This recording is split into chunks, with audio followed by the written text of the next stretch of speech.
Hi friends, ಇನ್ಸ್ಟಾಗ್ರಾಮಲ್ಲಿ ಈಗ ಟ್ರೆಂಡಿಂಗಲ್ಲಿ ಇರುವಂಥ ರೀಲ್ಸ್. ಒಬ್ಬ ರೋಡಲ್ಲಿ ನಡ್ಕೊಂಡು ಹೋಗ್ತಾ ಇರ್ತಾನೆ. ಅವನಿಗೆ ಕೆಳಗಡೆ ಮಾವಿನಕಾಯಿ ಇರೋದು ಕಾಣಿಸುತ್ತೆ. ಆ ಮಾವಿನಕಾಯನ್ನು ಕೊಯ್ತಾನೆ ಫ್ರೆಂಡ್ಸ್. ಕೊಯ್ದ ನಂತರ ಓನರ್ ಇರ್ತಾನಲ್ವ, ಓನರ್ ಪಕ್ಕದಲ್ಲೇ ಇರ್ತಾನೆ. ಓನರ್ ಅದನ್ನು ನೋಡ್ತಾನೆ. ಓನರ್ ನೋಡಿದ ತಕ್ಷಣ ಅದನ್ನು ಡೈರೆಕ್ಟಾಗಿ ಆ ಮಾವಿನಕಾಯಿ ಎಲ್ಲಿತ್ತಲ್ವ ಅದೇ ಜಾಗದಲ್ಲಿ ತಕ್ಕೋಗಿ ಜೋಡಿಸ್ಬಿಡ್ತಾನೆ ಫ್ರೆಂಡ್ಸ್. ಕುಯ್ದಿರೋ ಮಾವಿನಕಾಯಿನ ಹೇಗೆ ಜೋಡಿಸ್ಲಿಕ್ಕೆ ಸಾಧ್ಯ? ಅದು ವೀಡಿಯೋದಲ್ಲಿ ಸಾಧ್ಯ ಇದೆ, ರಿಯಲಾಗಿ ಸಾಧ್ಯ ಇಲ್ಲ. ಆದ್ದರಿಂದ ಯಾವ ರೀತಿಯಾಗಿ ವೀಡಿಯೋನ ರೆಕಾರ್ಡ್ ಮಾಡೋದು, ಯಾವ ರೀತಿಯಾಗಿ ವೀಡಿಯೋನ ಎಡಿಟ್ ಮಾಡೋದು ಎಲ್ಲ ಕೂಡ ಈ ವಿಡಿಯೋದಲ್ಲಿ ತಿಳಿಸ್ಕೊಡ್ತೀನಿ. ನೀವು ನೋಡ್ತಾ ಇರೋದು Badar Nayak YouTube channel. First time ನೋಡ್ತಾ ಇದ್ದರೆ ಸಬ್ಸ್ಕ್ರೈಬ್ ಮಾಡ್ಕೊಳ್ಳಿ. ನಿಮ್ಮ ಫ್ರೆಂಡ್ಸ್, ಫ್ಯಾಮಿಲಿ ಮೆಂಬರ್ಸ್ ಆದಷ್ಟು ಇನ್ಸ್ಟಾಗ್ರಾಮಲ್ಲಿ ರೀಲ್ಸ್ ಮಾಡೋರು, ಯೂಟ್ಯೂಬಲ್ಲಿ ರೀಲ್ಸ್ ಮಾಡೋರು ಅವರಿಗೆಲ್ಲರೂ ಕೂಡ ಈ ವಿಡಿಯೋನ ಶೇರ್ ಮಾಡಿ.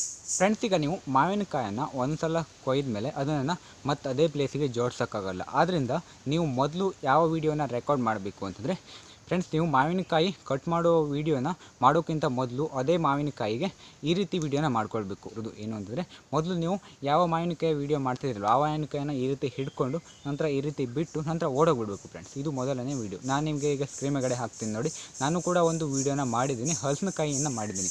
ನನಗೆ ಮಾವಿನಕಾಯಿ ಎಲ್ಲೂ ಕೂಡ ಕೆಳಗಡೆ ಸಿಕ್ಕಿಲ್ಲ, ಹಲಸಿನಕಾಯಿ ಕೆಳಗಡೆ ಇತ್ತು, ಅದರಿಂದ ಮಾಡಿದ್ದೀನಿ.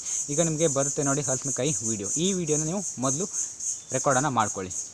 ಸರ್, ನಿಮ್ಮ ಹಲಸಿನಕಾಯಿ ಎಲ್ಲಿತ್ತು ಅಲ್ಲೇ ಸರಿಯಾಗಿ ಜೋಡಿಸಿದ್ದೀನಿ, ತಪ್ಪಾಯಿತು ಸರ್, ಬಾಯ್ ಬಾಯ್. ಫ್ರೆಂಡ್ಸ್, ಈಗ ನೋಡಿದ್ರಲ್ವ ಯಾವ ರೀತಿ ಅಂತ ಗೊತ್ತಾಯಿತು ಅಂತ ಅಂದ್ಕೊಡ್ತೀನಿ. ನಂತರ ಫ್ರೆಂಡ್ಸ್, ನೀವು ಮಾವಿನಕಾಯಿನ ಮರದಿಂದ ಕಟ್ ಮಾಡುವಂಥ ವೀಡಿಯೋನ ರೆಕಾರ್ಡ್ ಮಾಡಿ. ಈಗ ನಿಮಗೆ ಆ ವಿಡಿಯೋ ಕೂಡ ನಿಮಗೆ ಹಾಕ್ತೀನಿ ನೋಡಿ.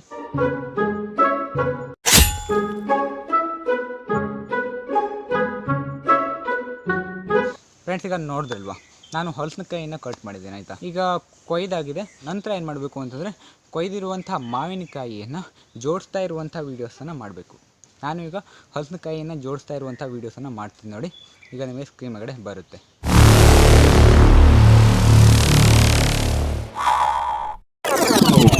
ಫ್ರೆಂಡ್ಸ್, ಈಗ ನೀವು ನೋಡಿದ್ರಲ್ವ ನಾನು 3 ಕ್ಲಿಪ್ಪನ್ನು ಯಾವ ರೀತಿಯಾಗಿ ರೆಕಾರ್ಡ್ ಮಾಡಬೇಕು ಅಂತ ತೋರಿಸಿದ್ದೀನಿ. ನಾನು ಮಾಡಿರುವಂತಹ ವೀಡಿಯೋನ ಲಾಸ್ಟಲ್ಲಿ ಹಾಕ್ತೀನಿ, ಆಯಿತಾ. ಈಗ 3 ಕ್ಲಿಪ್ಪನ್ನು ಮಾಡಿದ ನಂತರ ನೀವು ಫಸ್ಟ್ ಕ್ಲಿಪ್ ಯಾವ್ದು ಹಾಕಬೇಕು ಅಂತಂದರೆ, ನೀವು ಬಂದುಕೊಂಡು ಆ ಒಂದು ಮಾವಿನಕಾಯಿನ ಕಟ್ ಮಾಡುವಂತಹ ವೀಡಿಯೋನ ಹಾಕಿ ನಂತರ ಅದನ್ನು ಓನರ್ ನೋಡಬೇಕು. ನಂತರ ಯಾವುದು ಹಾಕಬೇಕು ಅಂತಂದರೆ, ಮಾವಿನಕಾಯಿಯನ್ನು ನೀವು ಎಲ್ಲಿ ಕೊಯ್ದಿರ್ತೀರಲ್ವ ಅದೇ ಪ್ಲೇಸಿಗೆ ಆ ಒಂದು ಮಾವಿನಕಾಯಿನ ತಗೋಗಿ ಈ ಥರ ಹಿಡ್ಕೊಳ್ಬೇಕು. ಆ ವೀಡಿಯೋನ ರೆಕಾರ್ಡ್ ಮಾಡಿ ಅಂತ ಹೇಳಿದ್ನಲ್ವ, ಆ ವೀಡಿಯೋನ ರೆಕಾರ್ಡ್ ಮಾಡಿ ಆದಮೇಲೆ 3ನೇ ಕ್ಲಿಪ್ ಮಾಡಲಿಕ್ಕೆ ಹೇಳಿದೆ. ಫಸ್ಟಲ್ಲಿ ವಿಡಿಯೋ ಕ್ಲಿಪ್ ಮಾಡಲಿಕ್ಕೆ ಹೇಳಿದೆ. ಮಾವಿನಕಾಯಿನ ಹೀಗೆ ಹಿಡ್ಕೊಂಡು ಹೀಗೆ ಓಡೋಗೋದು ಫ್ರೆಂಡ್ಸ್. ಮಾವಿನಕಾಯಿನ ಹಿಡ್ಕೊಂಡು, ಮಾವಿನಕಾಯಿ ಕಟ್ ಮಾಡೋಕ್ಕಿಂತ ಮೊದಲೇ ಹೇಳಿದ್ದೆ ನೋಡಿ, ಮಾವಿನಕಾಯಿನ ಹಿಡ್ಕೊಂಡು ಹೀಗೆ ಓಡೋಗಿ ಅಂತ. ಆ ಒಂದು ವೀಡಿಯೋ ಕ್ಲಿಪ್ಪನ್ನು ಲಾಸ್ಟಲ್ಲಿ ಹಾಕಿಬಿಡ್ಬೇಕು. ಇಷ್ಟನ್ನು ಮಾಡಿದರೆ ನೀವು ಮಾವಿನಕಾಯಿಯನ್ನು ರಿಯಲ್ ಆಗಿ ಜೋಡಿಸಿರೋ ಥರ ವೀಡಿಯೋ ಕ್ಲಿಪ್ ಬರುತ್ತೆ. ನಾನು ಈಗ ನಿಮಗೆ ಹಲಸಿನಕಾಯಿಯ ವೀಡಿಯೋನ ಮಾಡಿದ್ದೆ, ಕಾಮಿಡಿ ವೀಡಿಯೋಸನ್ನು. ಅದನ್ನು ಈಗ ನಿಮಗೆ ಸ್ಕ್ರೀನ್ ಮೇಲೆ ಹಾಕ್ತಾಯಿದ್ದೀನಿ ನೋಡಿ.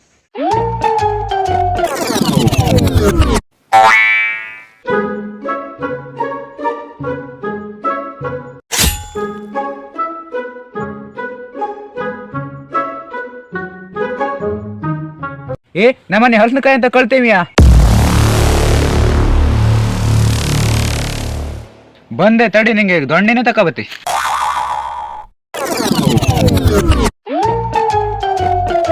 ಸರ್, ನಿಮ್ಮ ಹಲಸಿನಕಾಯಿ ಎಲ್ಲಿತ್ತು ಅಲ್ಲೇ ಸರಿಯಾಗಿ ಜೋಡಿಸಿದ್ದೀನಿ, ತಪ್ಪಾಯಿತು ಸರ್, ಬಾಯ್ ಬಾಯ್. ಫ್ರೆಂಡ್ಸ್, ಈಗ ನೀವು ಯಾವ ರೀತಿಯಾಗಿ ಮಾಡೋದು ಅಂತ ನಿಮಗೆ ಗೊತ್ತಾಯಿತು ಅಂತ ಅಂದ್ಕೊಂಡಿದ್ದೀನಿ. ಯಾವುದೇ ರೀತಿಯಾದಂಥ ಡೌಟ್ ಇದ್ದರೂ ಕೂಡ ಕಾಮೆಂಟನ್ನು ಮಾಡಿ. ಇಲ್ಲಿಗೆ ಒಂದು ವೀಡಿಯೋನ ಮುಗಿಸೋಣ. ಮುಂದಿನ ವೀಡಿಯೋಕ್ಕೆ ಮತ್ತೆ ಎಲ್ಲರೂ ಕೂಡ ಸಿಗೋಣ. ಯಾರೆಲ್ಲ ಕೊನೆವರೆಗೂ ವೀಡಿಯೋನ ನೋಡಿದ್ದೀರಾ ಎಲ್ಲರೂ ಕೂಡ thanks for watching. Bye bye.